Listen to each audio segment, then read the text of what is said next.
उसने ताजा मुर्गे का खून उस औरत के मुंह में डाला और फिर एक तरफ हट गया। वो मंत्र पढ़ने लगा और कुछ ही पलों में उस औरत के चेहरे पर भारी दर्द दिखने लगा। तड़प के मारे उसके हाथ पांव भी अजीब तरह से मुड़ने लगे। हैरानी की बात तो ये थी कि उस औरत का सपाट पेट भी अचानक फूलने लगा। जब रस्म अपने आखिरी पड़ाव पर पहुंची तो उस बूढ़े आदमी ने जल्दी जल्दी मंत्र पढ़ना शुरू कर दिया। फिर उसने अपने दोनों हाथों से जोर से धक्का दिया। वो औरत जैसे पूरी तरह निढाल हो गई और अचानक बेसुध होकर जमीन पर गिर पड़ी।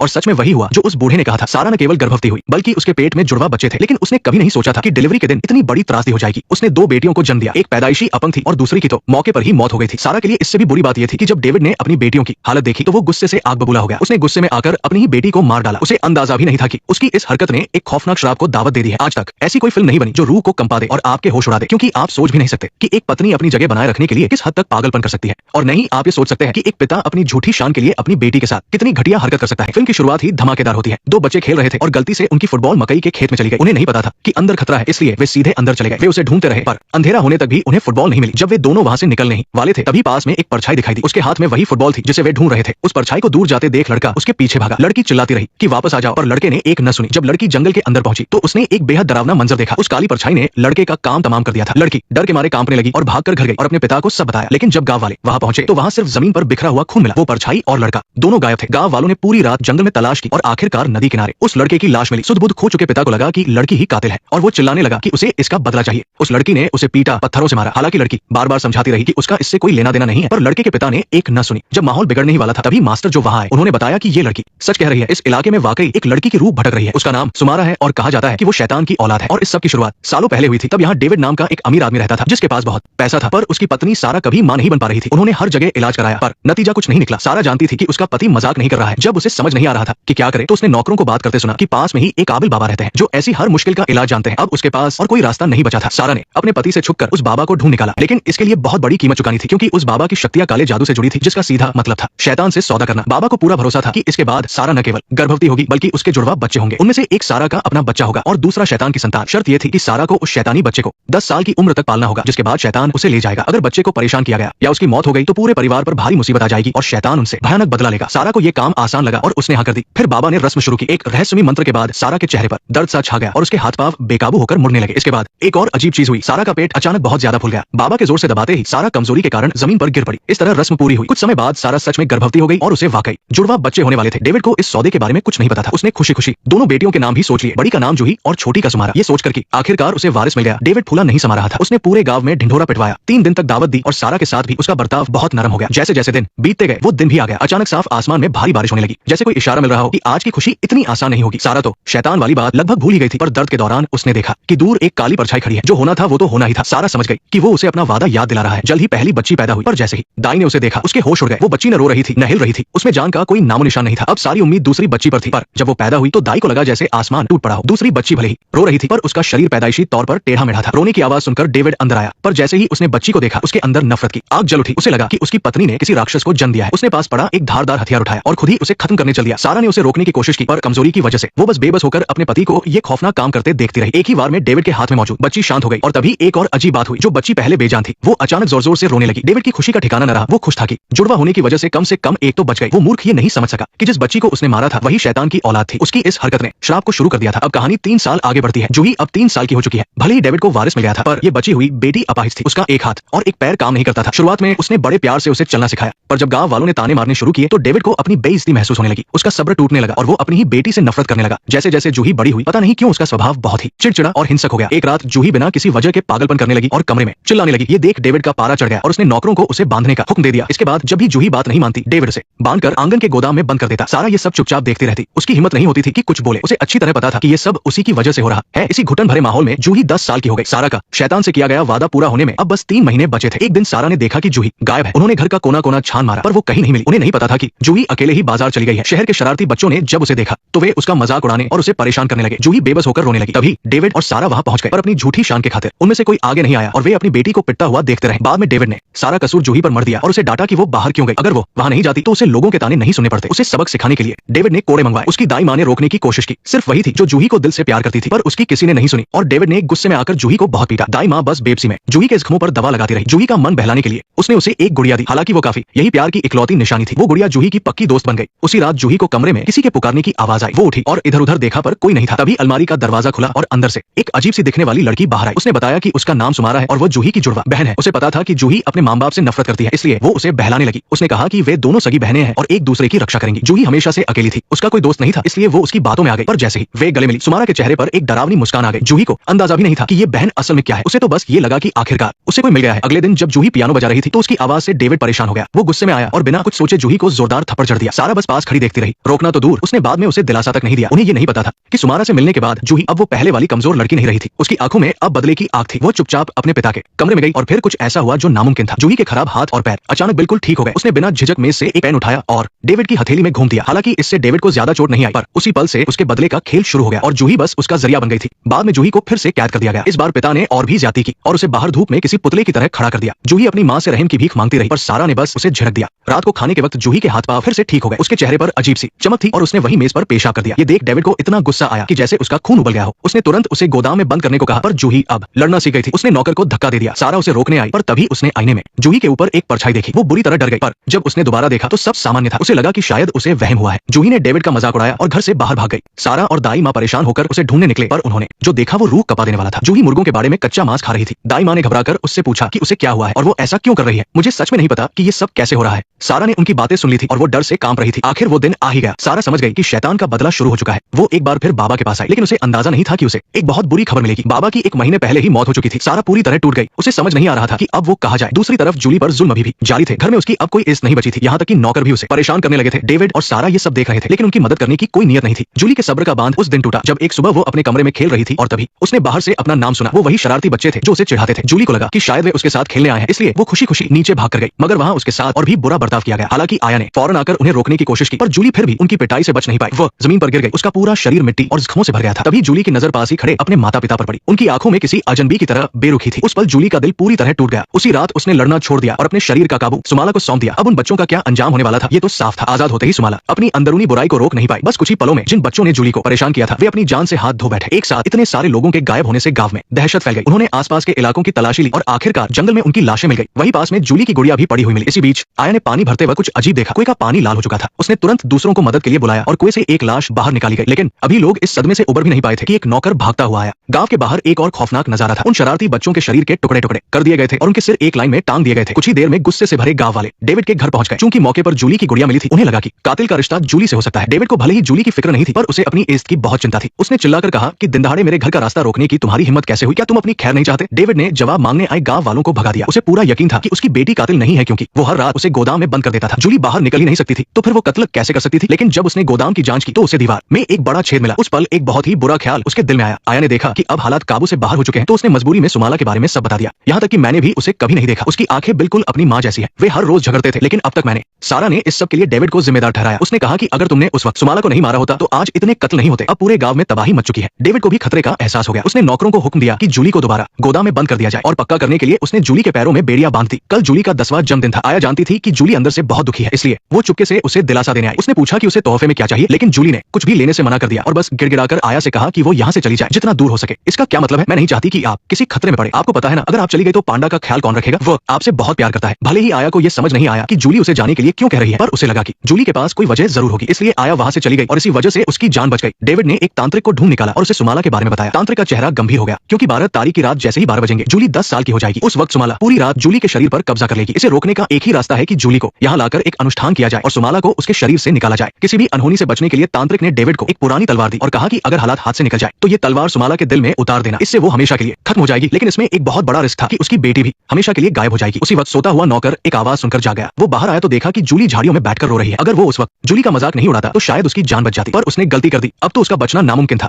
जूली की तेज फुर्ती से साफ था कि वो अब सुमाला बन चुकी है। वो बूढ़ा नौकर उसका मुकाबला नहीं कर पाया और अपनी जान बचाकर रसोई की तरफ भागा, पर सुमाला के लिए उसे ढूंढना मुश्किल नहीं था। अगले ही पल दरवाजे के पार एक तेज धार वाली चीज आई। बूढ़ा नौकर बुरी तरह डर गया था। वो लड़खड़ाते हुए ऊपर की मंजिल पर भागा। सुमाला का उसे डराने का खेल पूरा हो चुका था। उसने एक ही बार में उस नौकर का काम तमाम कर दिया। नौकर की चीख सुनकर सारा की नींद खुल गई। जब वो नीचे आई तो सुमाला बड़े सुकून से पियानो बजा रही थी। सुमाला सुमाला। सारा अपनी बेटी के हाथ में हथियार देखकर उसे शांत करने की कोशिश करने लगी, पर इस वक्त सुमाला शरीर पर काबू पा चुकी थी और उसका मकसद बदला लेना था। सारा को ये बात समझ आ गई थी। वो डरकर अपने कमरे में छिप गई। उसने खिड़की से कूदने की कोशिश की, पर खिड़की पूरी तरह लॉक थी। वो बेबस होकर सुमाला को दरवाजा तोड़कर अंदर आते हुए देखती रही। तभी सारा ने खाली हाथों से सुमाला का वार रोकने की कोशिश की, पर दर्द की वजह से उसके हाथ ढीले पड़ गए। अगले ही पल उसके पैर में गहरा जख्म हो गया। सारा तड़प उठी और सुमाला से रहम की भीख मांगने लगी। मैं तुम्हारा ख्याल रखूंगी। तुम्हें तुम्हारे पिता ने मारा था, माँ ने नहीं। लेकिन फिर माँ ने मेरा ख्याल इतनी अच्छी तरह क्यों रखा? माँ ने जो भी किया वो बस मुझे बचाने के लिए किया। साइलेंस। जब सारा ने देखा कि सुमाला ने उसकी चालाकी पकड़ ली है तो उसने इमोशनल कार्ड खेला। उसने भीख मांगी कि वह एक बार जूली से मिलना चाहती है। सुमाला ने उसे मना नहीं किया और अगले ही पल जूली शरीर पर काबू में आ गई। सारा फूट फूट कर रोने लगी और जूली से माफी मांगने लगी कि वो एक अच्छी मां नहीं बन पाई और उम्मीद है कि उसकी बेटी उसे माफ कर देगी। जूली मासूम थी, उसने तुरंत अपनी मां को माफ कर दिया। उसे लगा कि अब सब ठीक हो जाएगा, पर अगले ही पल सुमाला ने फिर से शरीर पर कब्जा कर लिया। अगर गलती की है तो उसकी सजा तो भुगतनी ही होगी। हर सॉरी का जवाब कोई बात नहीं होता। कुछ ही देर बाद डेविड आखिरकार घर पहुंचा। घर के अंदर कदम रखते ही उसे नौकर की लाश दिखी। उसे तुरंत किसी अनहोनी का एहसास हुआ। जब वो कमरे में पहुंचा तो उसकी पत्नी जमीन पर बेजान पड़ी थी। उस पल डेविड बुरी तरह रोने लगा। उसे आखिरकार अपनी गलती का एहसास हुआ। ये सब उसी की वजह से हुआ था। उसी ने अपने परिवार को तबाह किया था, लेकिन अब बहुत देर हो चुकी थी। जैसे ही रात के 12 बजे सुमाला और जूली कमरे में दिखाई दी। अब वे दोनों पूरी तरह एक हो चुके थे। ये देखकर डेविड घबरा गया और बाहर की तरफ